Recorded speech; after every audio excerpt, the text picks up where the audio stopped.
Approximately 24,000 people in the U.S. are diagnosed with primary malignant brain tumors each year. About 60% of these people die each year as a result of these malignant tumors. A glioma is a type of primary central nervous system tumor that typically starts in cells called astrocytes, a type of glial cell. The most common site for a glioma is the brain. Astrocytes, named for their star-like shape, form part of the supportive tissue in the brain and provide insulation for neurons. Astrocytes help form the blood-brain barrier. Gliomas are graded in terms of how abnormal they look under a microscope and how quickly they are likely to grow and spread. A high-grade glioma is malignant, life-threatening, invasive, and usually fast-growing. Whenever possible, surgery to remove the tumor is considered part of the standard of care treatment for high-grade malignant gliomas. The intent of the surgery is to remove as much of the tumor as possible while avoiding unnecessary neurological damage. However, surgery alone may not be enough. Because of the invasive nature of high-grade tumors, microscopic malignant cells may still remain. Carmustine, also known as BCNU, is a form of chemotherapy that can be useful in treating brain tumors like glioblastoma multiforme, otherwise known as GBM.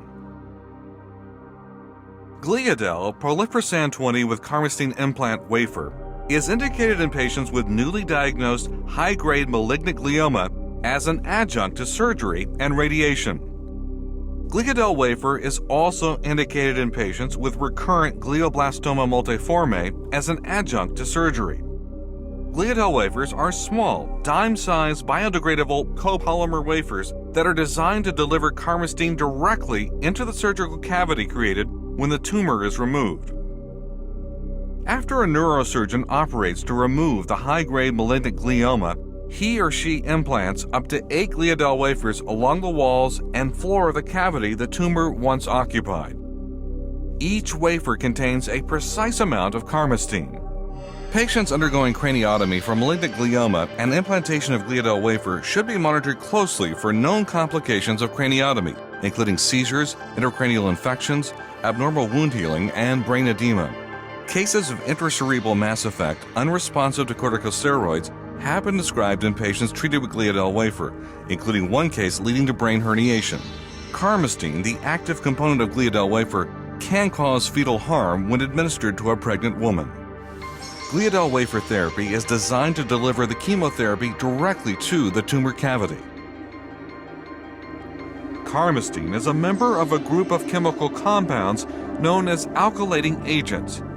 It produces its anti-neoplastic effect by disrupting the function of DNA and RNA. At the molecular level, the moisture between the cell membrane and Gliadel wafers breaks down the copolymer, triggering the release of carmustine. The rate of biodegradation varies from patient to patient. More than 70% of the copolymer degrades by 3 weeks. Gliadel wafer is designed to deliver carmustine directly into the surgical cavity created when a brain tumor is resected. The carmustine released from Gliadel diffuses into the surrounding brain tissue and produces an anti-neoplastic effect. Gliadel wafer is the only FDA-approved chemotherapeutic implant for use during neurosurgical resection. Gliadel prolifersan 20 with carmustine implant wafer is indicated in patients with newly diagnosed high-grade malignant glioma as an adjunct to surgery and radiation. Gliadel wafer is also indicated in patients with recurrent glioblastoma multiforme as an adjunct to surgery. Gliadel wafer prolifersan 20 with carmustine implant is indicated in patients with newly diagnosed high-grade malignant glioma as an adjunct to surgery and radiation. Gliadel wafer is indicated in recurrent glioblastoma multiforme patients as an adjunct to surgery. Important safety information. Gliadel wafer should not be given to patients who have demonstrated a previous hypersensitivity to carmustine or any of the components of Gliadel wafer. Patients undergoing craniotomy for malignant glioma and implantation of Gliadel wafer should be monitored closely for known complications of craniotomy, including seizures, intracranial infections, abnormal wound healing, and brain edema. Cases of intracerebral mass effect unresponsive to corticosteroids have been described in patients treated with Gliadel wafer, including one case leading to brain herniation. Carmustine, the active component of Gliadel wafer, can cause fetal harm when administered to a pregnant woman. It is recommended that patients receiving Gliadel wafer discontinue nursing. Communication between the surgical resection cavity and the ventricular system should be avoided to prevent the wafers from migrating into the ventricular system and causing obstructive hydrocephalus. If a communication larger than the diameter of a wafer exists, it should be closed prior to wafer implantation. CT and MRI of the head may demonstrate enhancement in the brain tissue surrounding the resection cavity after the implantation of Gliadel wafer.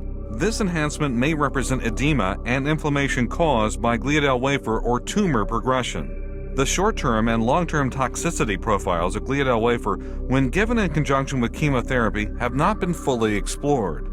The following 4 categories of adverse events are possibly related to treatment with Gliadel wafer.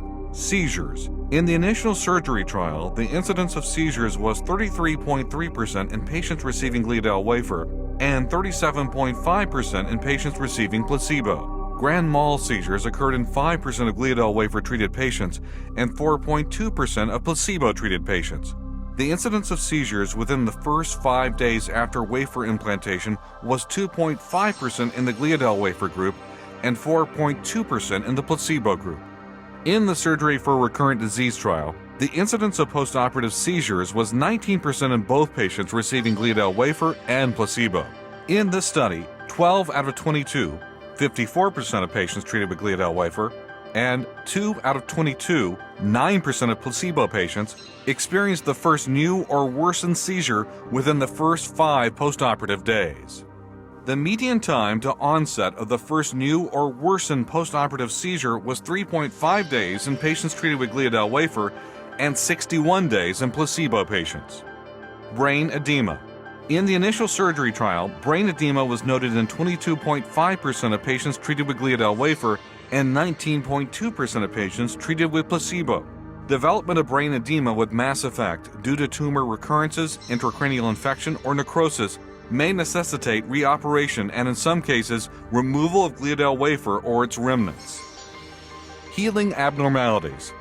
The following healing abnormalities have been reported in Gliadel wafer clinical trials: wound dehiscence, delayed wound healing, subdural, subgaleal, or wound effusions, and cerebrospinal fluid leak.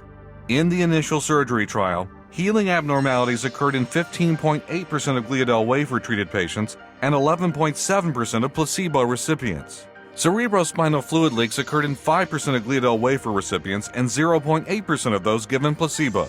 During surgery, a watertight dural closure should be obtained to minimize the risk of cerebrospinal fluid leak. In the surgery for recurrent disease trial, the incidence of healing abnormalities was 14% in Gliadel wafer-treated patients and 5% in patients receiving placebo wafers. Intracranial infection.